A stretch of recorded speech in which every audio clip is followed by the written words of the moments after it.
वासुदेवा। श्री कृष्ण गोविंद हरे मुरारे, हे नाथ नारायण वासुदेवा। श्री कृष्ण गोविंद हरे मुरारे, हे नाथ नारायण वासुदेवा। श्री कृष्ण गोविंद हरे मुरारे, हे नाथ नारायण वासुदेवा। वसुदेवसुतं देवं कंसचाणूरमर्दनं, देवकी परमानन्दं, कृष्णं वन्दे जगद्गुरुम्। आप सभी वैष्णव जनों के चरणों में दंडवत प्रणाम। हरे कृष्णा। इतने स्वादिष्ट भोजन के बाद भी आप सब डटे हुए हैं मैदान में, इसके लिए आपको बहुत बहुत धन्यवाद।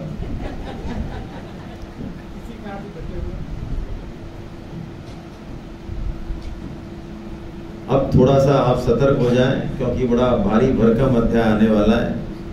इस गीता का सबसे कठिन अध्याय, और वो भी दूध के लड्डुओं के खाने के बाद। काम तो मुश्किल है भाई। अब ज्ञान सटक शुरू हो रहा है। 13 से 18 ये 6 अध्याय किसके हैं?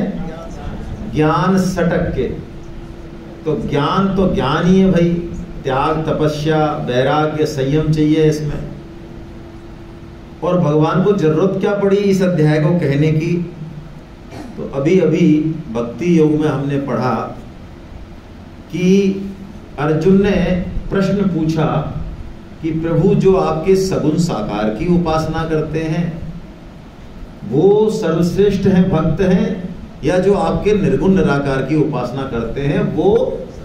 ये प्रश्न हम सबके मन में भी है, सभी संप्रदायों में है। ये हमारे भारतीय जनमानस में, सनातन धर्म में ये यक्ष प्रश्न है। ये निर्गुण वाले अपने को ऊपर बताते हैं और सगुण वाले दोनों ही कम नहीं है एक दूसरे से। और यहां भगवान बता रहे हैं अपने समग्र रूप को। जो समग्र को जानेगा वो कभी भी सगुण और निर्गुण में उलझेगा नहीं। निर्गुण सगुण में सहायता करता है और सगुण निर्गुण में सहायता करता है। दोनों ही एक दूसरे के पूरक हैं। जो केवल सगुण को पकड़ के बैठा है, जो केवल निर्गुण को पकड़ के बैठा है, वो एकांगी हो सकता है, समग्र नहीं हो सकता। मैं एक बहुत ही प्रैक्टिकल एग्जाम्पल देता हूं। हम लोग सब बैंक तो जाते ही होंगे। बैंक जाने में भी मुंडी नहीं हिल रही क्या? मैं कोई पैसा निकालने की थोड़ी कह रहा हूं। तो चेक जमा कराते हैं मान लो, तो उसमें हम एक तो शब्दों में लिखते हैं ऊपर कि साहब 1,11,000 रुपए, और नीचे अंकों में तो अंक है निर्गुण और शब्द है। तो अब सगुनिया जाए बैंक में और वो के साहब हम तो अंक में तो नहीं लिखेंगे, निर्गुण वाला हमको पसंद नहीं। और निर्गुनिया जाए वो कहते लिख तो दिया 1,11,000, 1,1,1 और ये लिख तो दिया, क्या मतलब है हिंदी खींचने से फालतू। तो सगुण किसको पुष्ट करता है? निर्गुण को। और निर्गुण किसको पुष्ट करता है? फिर भी भगवान ने ये उत्तर दिया कि सगुण साकार वाले मेरे सर्वश्रेष्ठ भक्त हैं। क्यों? फिर भी ऐसा उत्तर दिया भगवान ने। हालांकि तुरंत ही ये कह दिया 12.2 में तो ये उत्तर दिया कि सर्वश्रेष्ठ भक्त हैं सगुण वाले, लेकिन तुरंत ही 12.34 में तुरंत ही क्लियर कर दिया ये मत समझ लेना कि निर्गुण निराकार वाले कोई कनिष्ठ हैं, कमजोर हैं, कहीं और पहुंचते हो, कुछ कमजोर चीज मिलती हो, वो भी मुझे ही प्राप्त होते हैं और ये भी फल में कोई भेद नहीं है। फिर श्रेष्ठ सर्वश्रेष्ठ क्यों कहा? ये प्रश्न है थोड़ा सा। ये जो प्रश्न है और इसका जो उत्तर है वो वैयक्तिक है। वैयक्तिक मतलब साधन सभी बढ़िया हैं, लेकिन हमारी रुचि, स्वभाव और परिस्थिति के हिसाब से कौन सा हमारे लिए सूट करेगा वही हमारे लिए सर्वश्रेष्ठ है। ठीक है ना? हमें साधन वही चुनना चाहिए। तो निर्गुण निराकार की जो साधना है, चूंकि हम सब, भगवान ने उसको स्पष्ट किया 12.5 में। इसका जो उत्तर मैं आपसे चाह रहा हूं उसको 12.5 में भगवान ने उत्तर दिया कि सगुण साकार सर्वश्रेष्ठ है। क्यों श्रेष्ठ है? कि निर्गुण निराकार की जो साधना है, वो जो देहाभिमानी है उनके लिए वो बहुत क्लेशदायक है। तो देहाभिमानी का मतलब कौन? क्या? जो देह से तादात्म्य रखते हैं, देह को अपना मानते हैं। हम में से तो कोई ऐसा है नहीं शायद।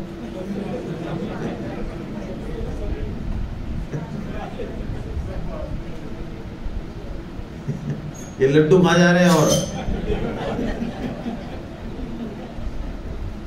देह को, देह स्वस्थ हो, देह मोटी हो तो हम अपने आप को मोटा मानते हैं। आत्मा मोटा है क्या? देह कमजोर हो तो हम अपने आप को, देह बूढ़ी हो जाए तो हम कहते हैं हम बूढ़े हो गए, हम धनवान हो गए। ये उपाधि किसकी है भाई? तो हम देह से पूरी तरह से अटैच हैं, अटैच, एकदम से अटैच हैं। हमारा सारा ज्ञान देह के आधार पे चलता है। देह में जैसे ही कोई झटका पटका लगा, कुछ हुआ तो सारा ज्ञान तिरोहित हो जाता है। हमारे जैसों के लिए तो हम कौन है? देहाभिमानी हैं। हमारे जैसों के लिए भगवान ने कहा निर्गुण निराकार की साधना कैसी है।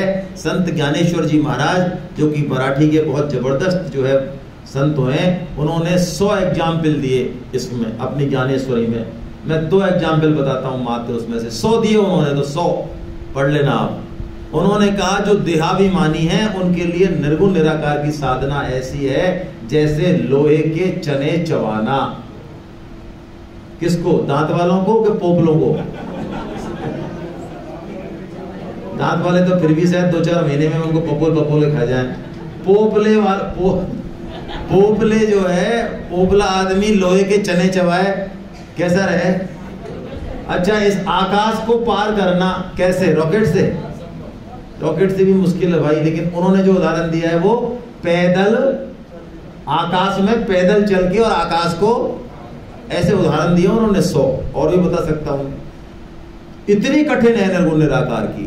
और संतों ने तो, स्वामी जी ने तो ये समझाया कि यदि देहाभिमान है, जो कि हम में है, कूट कूट के भरा है हम में, चाहे हम 10 गीता सेमिनार अटेंड कर लें, 10 साल हो गए गीता पढ़ते हुए, फिर भी हमारी देह के प्रति आसक्ति गई नहीं है। हमारे जैसों के लिए हम बातें भले ही कर लें ज्ञान की, त्याग की, तपस्या की। स्वामी जी कहते हैं निर्गुण निराकार साधन करना तो दूर, उसकी ABCD भी हम समझ नहीं सकते।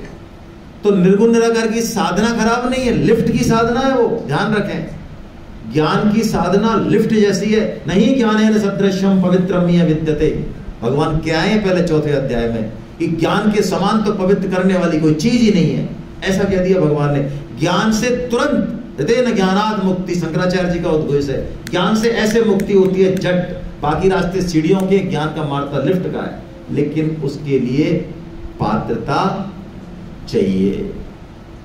अब यदि कोई ज्ञान मार्ग में ही जाना चाहे कि नहीं भाई साहब हम तो लिफ्ट में जाएंगे, तो लिफ्ट में जाने के लिए यदि कोई उस मार्ग पे जाना चाहे तो भगवान ने कहा तेरे को फिर पहले देहाभिमान दूर करना पड़ेगा। तो देहाभिमान दूर करने के लिए भगवान ने 2 चैप्टर बोले खुद के मन से। ये पहला चैप्टर, क्या नाम है इसका? क्षेत्रज्ञ विभाग योग। एक तो ये बोला, और इस क्षेत्र के 3 टुकड़े करे भगवान ने आगे। ये क्षेत्र मतलब शरीर, संसार। क्षेत्र से ही बना है खेत। तो खेत में हम क्या करते हैं? फसल उगाते हैं। तो इस जीवन में हम क्या करते हैं? फसल ही तो काटते हैं, कर्मों की, पाप और पुण्य कमाते हैं, बंधन में पड़ते हैं, खुला मंडी खाते रहते हैं। तो ये खेत है, या जैसा बीज बोओगे वैसी। तो ये खेत, क्षेत्र से ही खेत बना है। तो हम क्या है? ये शरीर क्या है? क्षेत्र। और ये शरीर जो क्षेत्र है ये 3 गुणों से मिलके बना है। कितने गुणों से? हम सब इस संसार में जो भी चीज देखने में, सुनने में, समझने में आ रही है वो त्रिगुणात्मक है, 3 गुणों से मिलकर बनी है हर चीज, सत्व, रज और तम।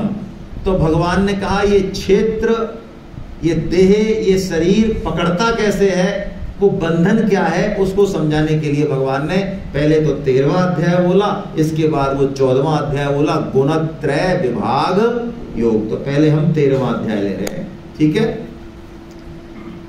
वैसे तो मेरा मन तो ये कह रहा है कि मैं सिर्फ इस अध्याय को, ये जो शीर्षक है इसी से क्लियर कर दूं, ज्यादा बढ़िया है, क्योंकि श्लोक तो भारी भारी हैं।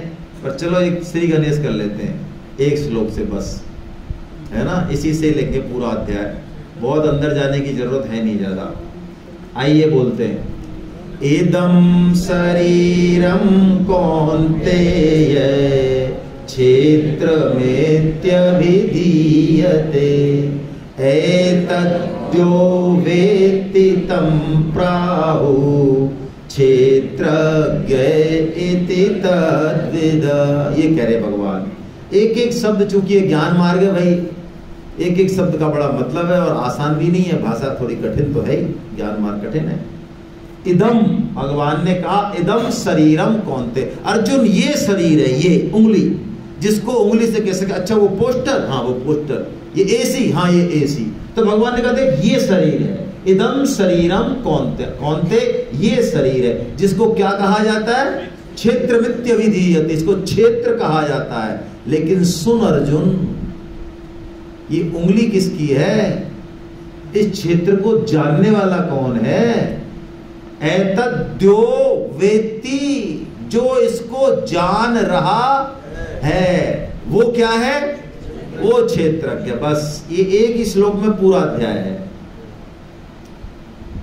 अब महसूस करें, यहीं से पकड़ेंगे अब हम इसी श्लोक से जो असली बात है, कि हम क्षेत्र हैं या क्षेत्रज्ञ हैं।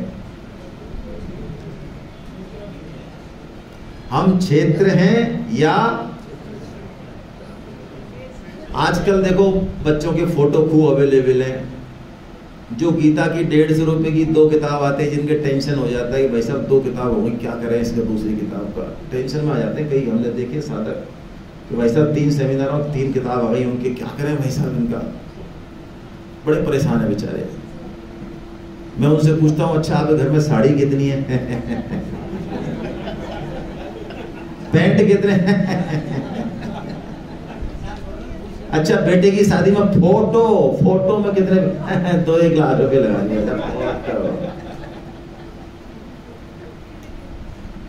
150 रुपए की 3 किताब आ गई तो नींद नहीं आ रही है रात को गीता की। 5000 की लाइब्रेरी नहीं मिलेगी किसी के घर में, हमारे यहाँ साड़ियां मिल जाएंगी 5 लाख की, कोई टेंशन नहीं। और वो भी हम बड़े वैसे लोग हैं, ज्यादा फालतू खर्चा करने वाले, उनकी कहानी है ये। तो फोटो खूब मिलते हैं आजकल। तो बच्चे, मान लो हमारे बचपन का फोटो 20, 25, 30 साल पहले का, एक मेरा, एक मेरे भाई का, एक पिताजी की गोद में, एक माताजी की गोद में, और वो फोटो आपको दिख जाए तो अब आपको अचानक फोटो आए सामने, अब आपको ध्यान नहीं है, तो आपकी माताजी या पिताजी, देख बेटा ये जो तू बैठा है ना पापा की गोदी में, चुन्नू ये तू है, तू है, ये है, ये मैं हूं, हाँ ये तू है। तो उस फोटो में जो तू चुन्नू है और अब जो चुन्नू है, कोई उसमें तारतम्य है बताना पड़ रहा है ना कि ये तू है चुन्नू, जो पिताजी गोद में उदयपुर गए थे ना, तो वहां पार्क में वो है ये फोटो। तो अब बताओ, ये चुन्नू का जो शरीर था और अब जो चुन्नू है जो ये कह रहा अच्छा हाँ ये मेरा ही फोटो, ध्यान आ रहा है बिल्कुल।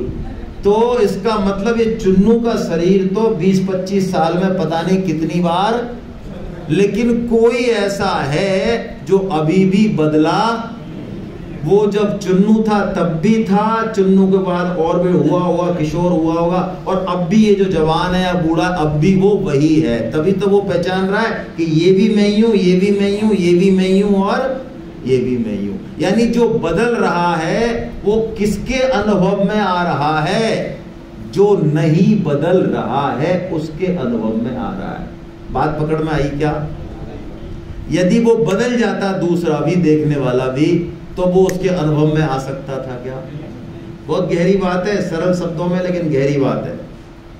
जो बदल रहा है लगातार लगातार जो बदल रहा है, इसके बदलाव की हमको पहचान हो रही है, पता चल रहा है ये बदल रहा है। तो ये पहचान जो कर रहा है, जो इसकी बदलाव को जान रहा है, ये बदल रहा है कि नहीं बदल रहा है? ये नहीं बदल रहा, तभी तो बदलाव को देख पा रहा है। यदि ये भी बदल जाता है इसके साथ, तो फिर काहे का बदलाव बदलता। तो अब जो भगवान जो बात कह रहे हैं, बड़ी स्पष्ट बात कह रहे हैं, बड़े सरल शब्दों में, कि अर्जुन तू क्षेत्र नहीं है, तू क्या है? क्षेत्रज्ञ है। वेद को जानने वाला वेदज्ञ, ऐसे ही क्षेत्र को जानने वाला क्षेत्रज्ञ है। तो अब हमको हमेशा ये स्मृति रहे कि हम कौन है? क्षेत्रज्ञ है। शरीर को जानने वाले हम, शरीर नहीं है। शरीर में हम अपनी उपस्थिति मान अवश्य रहे हैं। हमने इस शरीर को अभी अपना घर अवश्य मान रखा है, और जब तक प्रारब्ध है तब तक ये शरीर रहेगा भी। ऐसी भी स्थिति आएगी कि मौत मांगेंगे तब भी मौत नहीं मिलेगी, ऐसी भी स्थिति आ सकती है, आती है। मौत मांगता है, आदमी मांगता है, घर वाले मांगते हैं, लेकिन मौत नहीं आती है। साल नहीं आती है, 2 साल नहीं आती है, 5 साल नहीं आती है, क्योंकि अभी प्रारब्ध है बाकी। जब तक प्रारब्ध हो, आप ट्रकों के बीच में से निकल जाओ, कुछ नहीं हो सकता। शरीर चलता है प्रारब्ध से। 3 शरीर होते हैं क्षेत्र में भी। एक तो होता है स्थूल शरीर, एक होता है सूक्ष्म शरीर, एक होता है कारण शरीर। स्थूल शरीर ये जो पंचभूतों से बना है, जिसको कि हम जो है राम नाम सत्य करके ले जाते हैं, ये कौन सा है? अब इसके अंदर 2 और हैं। वो सूक्ष्म शरीर है एक तो, जैसे एक तो हो गया मोबाइल। तो मोबाइल तो ले आए 1 लाख का, बहुत बढ़िया, लाओ, 1 का नहीं 2 का लाओ, सजाओ, खूब समराओ, इसको लगे रहो इसी में ही, डेकोरेशन करने में। कुछ हाथ नहीं आना, होगा बूढ़ा ये, होगा लूला ये, होगा ये, सत्यानाश होगा। एक मोबाइल में बहुत ज्यादा दम नहीं है, थोड़ा बहुत ही ज्यादा खराब। मोबाइल के अंदर है सिम, वो क्या है? वो सूक्ष्म शरीर है। और सिम को 17 तत्वों से बना है। 5 प्राण, 10 इंद्रियां, मन और बुद्धि, 17 तत्व है। किसमें? सूक्ष्म शरीर में। इस सूक्ष्म शरीर के भी भीतर, इससे भी सूक्ष्म एक शरीर और है, वो है कारण शरीर। वो जो सिम है ना, सिम, उसमें जो पीली पीली लाइन खिंची हुई है, वो है करामात तो असली इंटीग्रेटेड सर्किट। वही सिम का नंबर है, वही सारा रिकॉर्ड उसमें रहता है, मैच। तो मृत्यु के बाद स्थूल शरीर रहता है यहां, और 2 शरीर मूवमेंट करते हैं, जिसके लिए हम कहते हैं कि आत्मा जाती है और आती है। आत्मा ना कहीं जाती है और ना कहीं क्या जाता है? सूक्ष्म शरीर और कारण शरीर। तो ये सूक्ष्म और कारण शरीर में हमारे पुराने जन्मों के सारे संस्कार, स्वभाव भी ये साथ चलता है। यही तो मजा है। इसलिए प्राय हम देखते हैं कि हमारा स्वभाव आसानी से बदलता, और इसके कारण गीता का नेगेटिव प्रचार भी होता है। भाई आप कैसे बुरे स्वभाव के हो, किसी को कोई ज्यादा समस्या नहीं, और होए तो हुआ करे, लेकिन आपने यदि गीता क्लास ज्वाइन कर ली या सेमिनार अटेंड कर ली, अब लोग जो है लालटेन लेके आपकी तरफ फोकस करेंगे। अरे यार क्या गीता पढ़ते हो आप, आपका तो इतना गंदा स्वभाव है। कई लोग कहते कायगा का गीता पढ़ता है वो, हम देख रहे हैं उसको फर्जी है आदमी बिल्कुल। तो ये ऐसा क्यों होता है? शास्त्रों में आया स्वभावो मूर्धनि वर्तते। ये जो स्वभाव है, ये हमारे अनंत जन्मों के जो कर्म किए हमने पुराने जन्मों में, उसका एक अंश उन कर्मों का वो क्या बना है, उससे हमारा स्वभाव बना है। इसलिए आप देखते होंगे कि कई बार 2 साल 3 साल 5 साल गीता पढ़ने पर भी हमारे स्वभाव में नरमी नहीं आती है। और कई ऐसे भी होते हैं जो बिना गीता पढ़े ऐसे हैं कि बिल्कुल मत ही पूछो आप। हाँ, इतने देवत्व को प्राप्त है वो उनकी क्या है? पुरानी कमाई है। तो ये क्षेत्र के साथ ये दो शरीर चलते हैं, लेकिन अब जो इंपॉर्टेंट बात है वो ये है कि क्षेत्रज्ञ का इनसे कोई संबंध है ही नहीं, कोई संबंध नहीं है। संबंध इसने मान रखा है। मान क्यों रखा है भाई? ये क्या बात हुई? सूक्ष्म शरीर से, कारण शरीर से, स्थूल शरीर से हमारा कोई लेना देना नहीं है। अभी तो प्रारब्ध तक है, बाकी हमारा वास्तव में कोई लेना देना नहीं है। फिर हमने मान क्यों रखा है संबंध? ये शरीर के साथ हमारा संबंध तो है। तो ये संबंध जो है, ये जुड़ाव जो है क्षेत्र और क्षेत्रज्ञ का, भगवान तो कह रहे हैं विभाग है, क्षेत्र और क्षेत्रज्ञ का विभाग है। देखिए इसमें लिख रहा है ना विभाग, तो क्षेत्र और क्षेत्रज्ञ का विभाग यानी ये अलग अलग है। जैसे ही हम जानेंगे भगवान से क्या हो जाएगा? योग हो जाएगा। तुम्हारा ये तो अलग अलग कैसे है? ये तो अलग अलग नहीं है, हम तो जुड़े हुए देख रहे हैं, आत्मा भी यही है और ये है। तो ये जो जुड़ाव है, उस जुड़ाव के बारे में अब ये अध्याय बताएगा। तो हम बजाय इस अध्याय के सहारे चलने के और भगवान से भी ज्यादा भक्त का सहारा लेने में फायदा है, तो तुलसीदास जी महाराज का सहारा लेते हैं, है ना। जड़ चेतन ही ग्रंथि पर गई, जदपि मृषा छूटत कठनाई। क्या कह रहे हैं तुलसीदास जी महाराज? जड़ यानी क्षेत्र और चेतन यानी क्षेत्रज्ञ, इनकी ग्रंथि पर गई।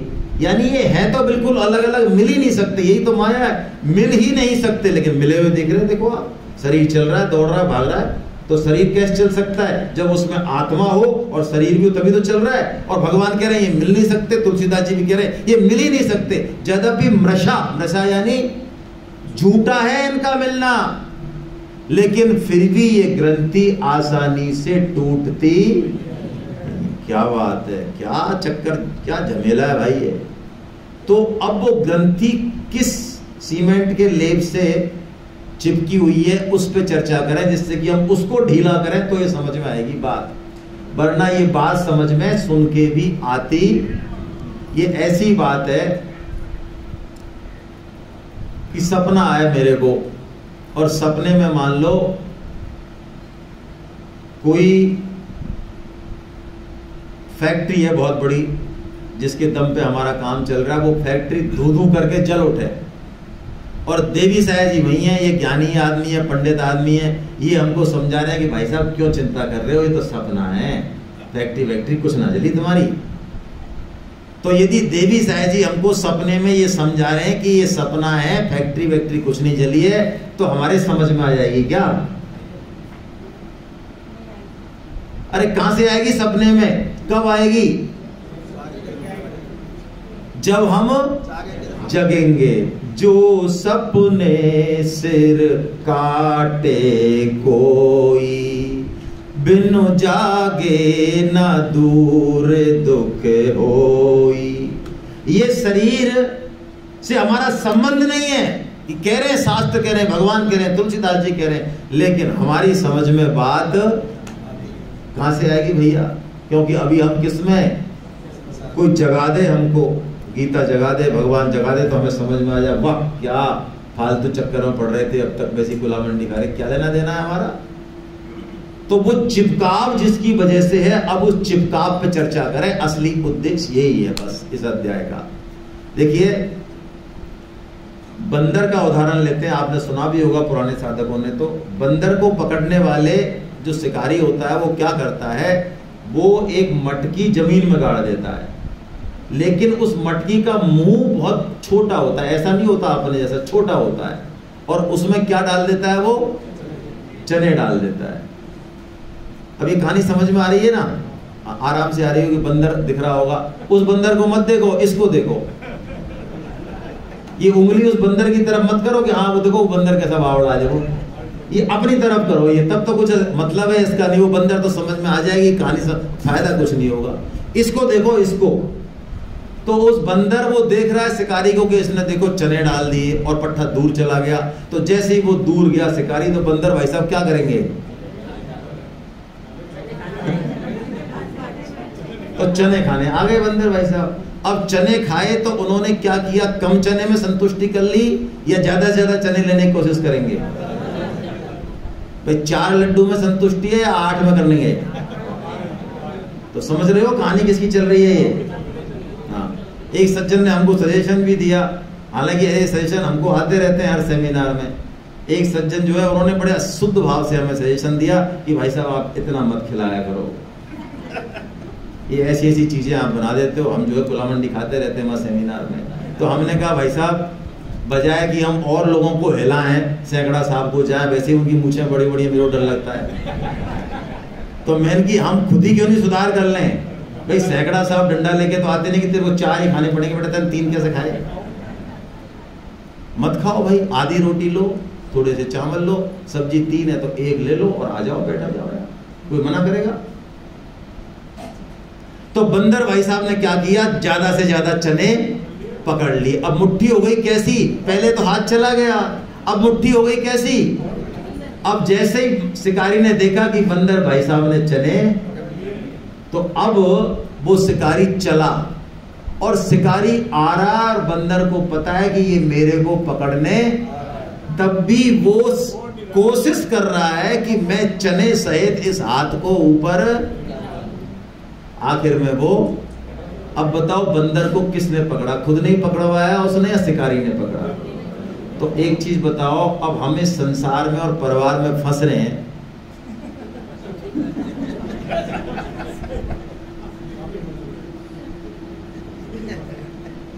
अच्छा ऐसी कौन सी चीज है आपकी बढ़िया से बढ़िया साड़ी, बढ़िया से बढ़िया कोट, आपका सोने का बिस्कुट, सोने की ईंट, आपके 2000 रुपए की 10 गड्डियां जो बंद करके रखी हैं, उसमें से किसी में भी आवाज आ रही है कि हम आपके, हम तेरे, हम तेरे, हम तेरे, हम तेरे? तेरा कान लगा के सुनना, आती है आवाज?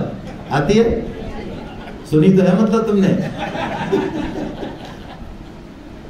उनको अपना किसने मान रखा है? अच्छा वो 2000 की गड्डी हमारे यहाँ जिस भाव में है और जो काम कर रही है, यदि हमारे यहाँ चली जाए सामने वाले के, तो उतना ही काम करेगी, उतना ही करेगी, और क्या, उससे क्या फर्क पड़ रहा है? तो ये जो हम कह रहे हैं कि भगवान की माया ने फंसा रखा है, संसार ने फंसा रखा है, ये वास्तव में इस संसार को भोगने की ज्यादा से ज्यादा इच्छा ने हमको इस संसार में बांध, इस संसार से हमको सुख चाहिए, मान चाहिए, बड़ाई चाहिए, क्या चाहिए?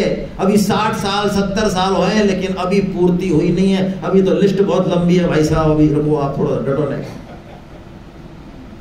और जिस दिन ये लिस्ट फ्री हो गई, 2 शक्ति है हमारे पास, एक तो प्राण शक्ति है और एक इच्छा शक्ति है। गीता के अनुसार मरने के बाद कोई मुक्ति नहीं है। गीता के अनुसार मुक्ति होगी तो अभी होगी, अभी होगी, यही होगी। यदि अभी नहीं हुई, यही नहीं हुई, तो मरने के बाद होगी नहीं। कैसे होगी? मरने के कगार पे पहुंच गए, लग रहा है कि आयु खत्म हो रही है, सब सिस्टम ने बंद कर दिया, इंजन फेल है बिल्कुल, है ना, लेकिन फिर भी इच्छाएं बनी हुई हैं, इससे मिल लें, ये कर लें, ये खा लें, ये कर लें, वो कर लें। इसका मतलब दोबारा जन्म होगा, और मौत आए उससे पहले फ्री हो गए बिल्कुल। अब सांसारिक कोई इच्छा नहीं है, बस अब भगवान की चर्चा सुनेंगे, गीता सुनेंगे, गीता पढ़ेंगे, मानस पढ़ेंगे, चर्चा करेंगे, कोई इच्छा नहीं बची अब संसार की। ना खाने में रस रहा, ना कोई पहनने में रस रहा, ना किसी और चीज में, निंदा में रस रहा, कोई रस ही नहीं रहा। अब भोग लिया, कितना भोगेंगे? इस जन्म का ही रिकॉर्ड पता है, हजारों लाखों जन्मों में ये सारे भोग हमने भोग ही रखे हैं ना। इस जन्म में ऐसा कोई भोग नहीं है, बड़े से बड़ा भोग जिसके चक्कर में हम कुलामंडी खा रहे हैं, जो हमने लाखों बार पहले नहीं भोगा, और बल्कि इस जन्म में तो कुछ नहीं भोगा। शास्त्रों के अनुसार हम सब देवराज इंद्र के पद पर बैठे हुए हैं सब। हाँ, शास्त्र के अनुसार बता रहा हूं, हम देवता भी रहे कई बार, हम बहुत ऊंचे, हम राजा भी रहे होंगे, मंत्री भी रहे होंगे, हमने बहुत तगड़े तगड़े भोग भोग रखे सबने हमने। तो क्या तृप्ति हो गई? तो ये जो भोगों की कामना है, ये हमको बांधने वाली है, नहीं तो हम मुक्त हैं। हमें यदि हम कामना से मुक्त हो जाएं, इच्छाओं से मुक्त हो जाएं धीरे धीरे, तो फिर ये क्षेत्रज्ञ होने का, ये शरीर के साक्षी हो सकते हैं हम अभी चलते हुए, अभी भी इसी समय।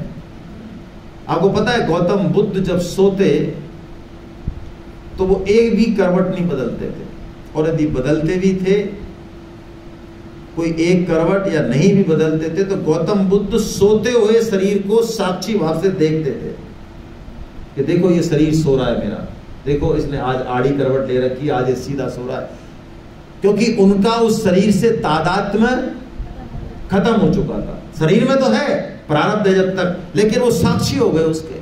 जैसे कि महात्मा ऐसे ऐसे होते हैं, आपको विश्वास नहीं आएगा क्योंकि अभी पहली सेमिनार है।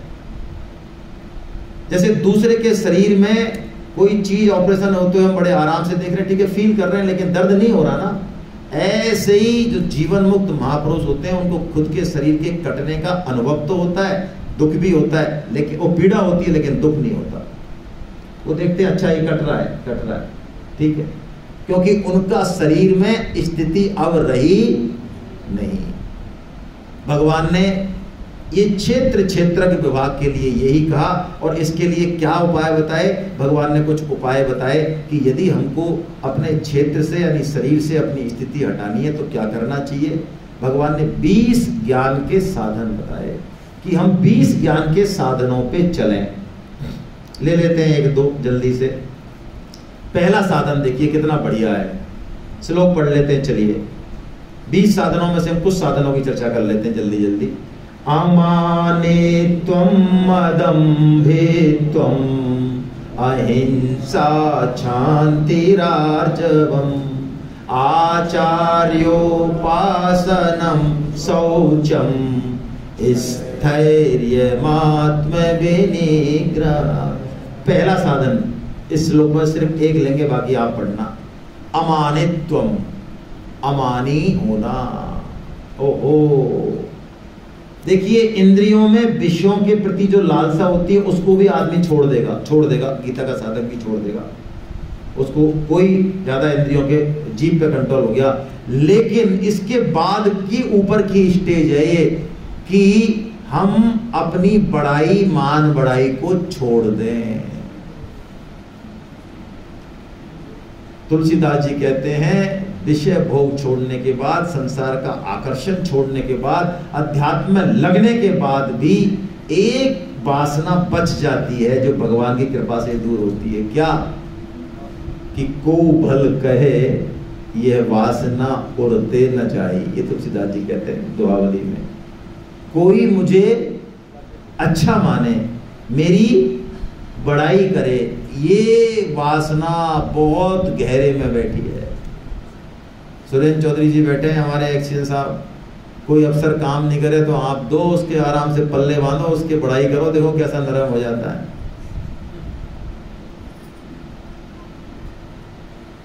मान बढ़ाई की इच्छा ऐसी सूक्ष्म इच्छा है, इसको हमको छोड़ देना, बिल्कुल छोड़ देना चाहिए। और क्या करना चाहिए? दूसरे श्लोक की नीचे की लाइन पढ़ रहा हूं बस। जन्म मृत्यु जरा व्याधि दुख दोषानुदर्शनम। ये 4 दुखों का अनुदर्शन करना चाहिए, दर्शन नहीं करना चाहिए। क्या करना चाहिए? अनुदर्शन। ओहो, कल हमारी चर्चा हुई थी, जन्म में बहुत दुख है भाई, बहुत दुख है। आपने भागवत कथा तो बहुत सुनी होगी। एक प्रकरण आता है उसमें जीव 9-10 महीने जब माँ के पेट में रहता है तो उसकी जो दुर्दशा का वर्णन है, जितने पीड़ा वो भोगता है। और आजकल की माँओं के तो विशेष भोगता है, क्योंकि खाने के लिए आइटम बहुत ज्यादा उपलब्ध है। पहले थोड़ा कंट्रोल हुआ करता था, तो वो जो खाने का 1 ग्राम है उसकी खोपड़ी में 100 ग्राम जैसा लगता है। आपको जो लगता है मिर्ची बिल्कुल ठीक है, ज्यादा नहीं है, थोड़ी सी तो है, उसके लिए वो मिर्ची कैसी है वो ही जानता है। तो वो जीव प्रार्थना करता है भगवान से, उसको 100 जन्मों की याद रहती है। उल्टा लटका हुआ है बिल्कुल एक कोठरी में 9 महीने, तो वो प्रार्थना करता है, 100 जन्मों की उसे याद रहती है कि मैंने पिछले जन्म में क्या क्या काम किया, क्या क्या काम किया, क्या क्या काम किया। तो वो भगवान से प्रार्थना करता है, हे प्रभु 1 चांस और दे दे, लास्ट चांस, और अब की बार हम कोई गलती करने वाले अब बस आप इस नरक कोठरी से बाहर निकालो, मनुष्य जन्म की बात हो रही है। अब हम निकलते ही और हरे राम राम राम हरे हरे, हरे राम राम हरे कृष्णा कृष्णा कृष्णा हरे हरे। अब यही करेंगे हम। और भगवान क्या है कि भोले भंडारी हैं, वो चक्कर में आ जाते हैं। भगवान चक्कर में नहीं आते, हाँ थोड़ा गड़बड़ करते हैं भगवान कहते हैं यार तू बहुत फर्जी आदमी है, तू 99 ईयर भारत तू ऐसे गड़बड़ कर चुका है, बार बार तू ऐसे चला जाता है, इस बार तू एग्रीमेंट लिखाता हूँ तेरे से मैं। हाँ, तो स्टाम्प पेपर मंगा के एग्रीमेंट लिखाया जाता है बाकायदा, और जीव उस पर साइन करता है। लेकिन बाहर आते ही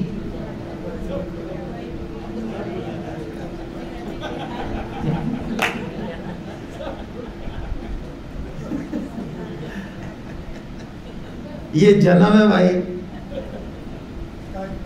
और जन्म का दुख इसलिए बताया जा रहा है कि हम क्यों जन्म कर लें दोबारा। गीता मिल गई हमको, स्वामी जी मिल गए, तो अब हम सोचे ही ना कि हमारा दोबारा जन्म होगा। हम चाहे कैसे भी हों, दो रास्ते हैं, एक तो अपने साधन से जाता है आदमी, एक कृपा से जाता है। तो हमें साधन चाहे कुछ मत हो, हमको भगवान की कृपा पे भरोसा है कि अब हम भगवान तुम्हारी गीता सुन रहे हैं, आपकी तरफ चल रहे हैं, जितनी बुद्धि है वो काम कर रहे हैं, बस भगवान को ये चाहिए और कुछ नहीं चाहिए। हम पुकार लगा दें, हे नाथ हम तेरे हैं, बस हो गया काम। अरे हम जैसे भी हैं आपके हैं, तो भगवान चट उठा के क्यों जन्म होगा हमारा दोबारा, हमारा जन्म नहीं होगा। सेठ जी ने कहा है जो गीता भवन आ गया, जो गीता पढ़ रहा है, मेरी बात का विश्वास रखो, सेठ जी कहते हैं उसका दोबारा जन्म, बोलो सेठ जी का वचन है ये। और सेठ जी ने तो कहा 3 आदमियों को बिठा दो बस गीता में लाके। कितने आदमियों को? हालांकि मैंने एक 0 जोड़ दिया इसमें। अब कहनी तो पड़ेगी भाई, सेठ जी ने 30 नहीं कहा, सेठ जी ने कितना कहा है? मात्र 3 व्यक्तियों को, चाहे घर के हो चाहे बाहर के, उनको आप जोड़ दो। सेठ जी ने कहा दोबारा जन्म नहीं होगा। हाँ, बशर्ते आप आमंत्रण मत दे देना, ये मत कह देना अरे महाराज हम तो इतने पापी हैं, हमें माला ही नहीं हो रही, हम तो कुछ समझ नहीं, हमारा तो जन्म होगा, ऐसे मत बोल देना। यदि ऐसे बुलावा दोगे, निमंत्रण कार्ड दोगे तो हो जाएगा।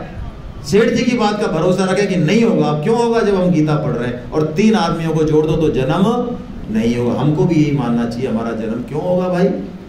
हैं सेगड़ा साहब हमारे मजबूत आदमी है, गीता सेमिनार करा रहे हैं, हमारा जन्म नहीं होगा।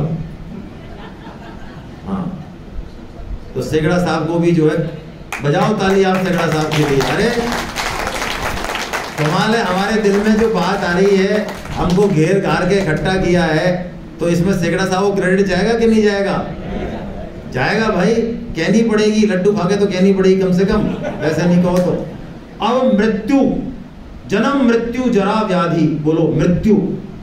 तो मृत्यु का दुख शास्त्रों में बताया है, बहुत भयंकर होता है। देखिए प्राण जो है ना, प्राण उसकी 2 गतियां हैं, और 99.99% क्योंकि लोग गीता का सहारा लेते नहीं, संत का सहारा लेते नहीं, जीवन में जीवन का मूल्य समझते नहीं, दौड़ भाग में लगे रहते हैं, इसलिए 99% लोगों के प्राण अधोगमन होते हैं, गुदा द्वार से निकलते हैं। और गुदा द्वार से जब प्राण निकलते हैं, शास्त्र कहता है तो इतना पेन होता है, असह्य पीड़ा होती है, वर्णन नहीं है उसका। और प्राण यदि ऊर्ध्वगमन हो गया भगवान की कृपा से, ओहो, तो बिल्कुल आनंद, बिल्कुल एकदम मृत्यु के समय भी चेहरे पे वो मुस्कुराहट रहेगी, स्मृति रहेगी, भाव रहेगा एकदम। नहीं तो हमारे प्राण प्राय जो हम मृत्यु देखते हैं वो गुदा द्वार वाले हैं, अधोगमन है। तो अधोगमन में तो इतना दर्द है, शास्त्रों ने बताया कि जैसे 1000 बिच्छू एक साथ डंक मार दें। बोलो, सहस्त्र बिच्छू के लिए लिखा है शास्त्र में। आप में से किसको बिच्छू ने खाया है बचपन में? लो, सुरेंद्र चौधरी जी को खाया है। तो देखो सुरेंद्र चौधरी जी ये मेरी बात का मर्म समझेंगे, आपको जिसको नहीं खाया है उनके कोई फर्क नहीं पड़ेगा। वो कह देंगे साहब आप 1000 बोल दो चाहे 2000 बोल दो, क्या है तुम्हारे जैसे, तो 5000 बोल दो, हमारे क्या फर्क पड़ रहा है। ये इनको एक बिच्छू ने खाया, ये समझते हैं कि बिच्छू के खाने का मतलब, ये कहते हैं भाई साहब 1 का 2 मत कर देना यार, 1000 तो छोड़ो, इतना दर्द होता है। तो मृत्यु बड़ी भयावह है, इसलिए हमको इसका सहारा लेना चाहिए। और जरा यानी बुढ़ापा, ओहो, नाई नाई कितने बाल की, बेटा बैठ थोड़ी देर, अभी आए जाए सामने, थोड़ा डट, सारा गर्व चूर चूर हो जाएगा, सारा गर्व, विद्या का, बल का, धन का। धन से भी बुढ़ापा नहीं सुधरता, हेलो, किसी भी तरीके से बुढ़ापा नहीं सुधरता सिवाय भगवान की कृपा के। जरा और व्याधि, व्याधि यानी बीमारी कैसी होती है?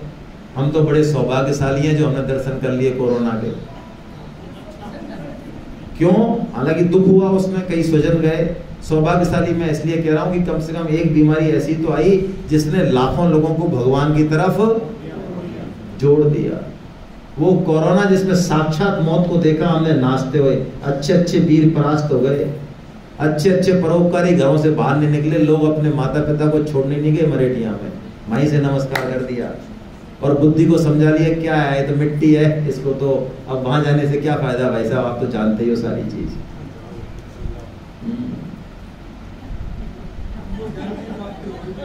एकदम ज्ञान की प्राप्ति हो गई कहीं। माता पिता को नहीं गए छोड़ने, भाई को, पति को, पत्नी को। ये रियल घटना है, हम समझ सकते हैं हमारी क्या एक्सरे हमारा। तो इनका क्या करें हम? अनुदर्शन करें भाई। अनुदर्शन मतलब स्मृति रखें, इनको देखें, चेत करें। चेत करो भाई, चेत करो। एक कन्फ्यूशियस ऋषि वो थे संत वेस्टर्न में, वो जिसको भी बर्थडे होती गांव में खट उसके यहाँ पहुंच जाते और डमरू बजाते, डमरू बजाए, भैया तेरे मौत 1 साल नजदीक आ गई, 1 साल नजदीक आ गई, मौत का एक गाना गाते। वो कहते यार क्या तू फालतू का आदमी है यार, हम बर्थडे मना रहे हैं और तू जो है फालतू ये मौत का गाना सुना रहा है। अरे कि बर्थडे क्या है? बर्थडे का मतलब यही तो है भाई कि तुम्हारी जितनी भी आयु थी, 100 थी, 80 थी, 90 थी, उसमें से बर्थडे पे ये केक काटना, ये उधमबाजी करना घटिया है। क्या करें? तो खुशी तो मनानी है। तो देखो बर्थडे में हमारा नुकसान हुआ कि फायदा हुआ? नुकसान हुआ 1 साल का, नुकसान ही तो हुआ। तो ऐसी जगह जाना चाहिए जहां से नुकसान की पूर्ति, तभी तो बढ़िया समझदारी एक काम। तो देखो नुकसान की पूर्ति संत कर सकते हैं, नुकसान की पूर्ति गाय माता कर सकती है, नुकसान की पूर्ति जो द्रवित और वैसे निर्धन व्यक्ति हैं जो कि करुणा के और दया के पात्र हैं वो कर सकते हैं। तो बर्थडे यहां मनाना चाहिए, ये जो आशीष देंगे उससे पूर्ति हो जाएगी। आप गौशाला जाइए, जितना दम है लगाइए, 1 लाख 2 लाख दीजिए आराम से, आप गरीबों में जाइए, बांटिए, कोई केक काटने की जरूरत नहीं है। आप संत के पास जाइए, कथा कीर्तन करिए, बैठिए, वहां से मिलेगा आयुष्य, मिलेगा आपको।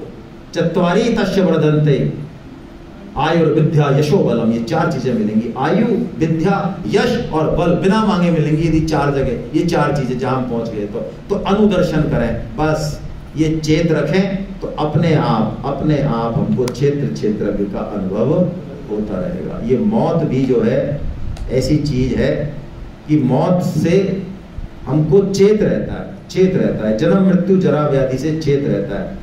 एक दुआ बस, दो बातन को भूल मत, जो चाहे कल्याण, नारायण एक मौत को, दूजे श्री भगवान।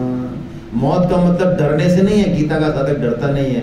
मौत का मतलब चेत से है, जागृति से है। इससे हमको इस देहाभिमान की गलित हो जाएगा धीरे धीरे और हमें अपने स्वरूप की अनुभवी हो जाएगी। हरे कृष्णा, हरे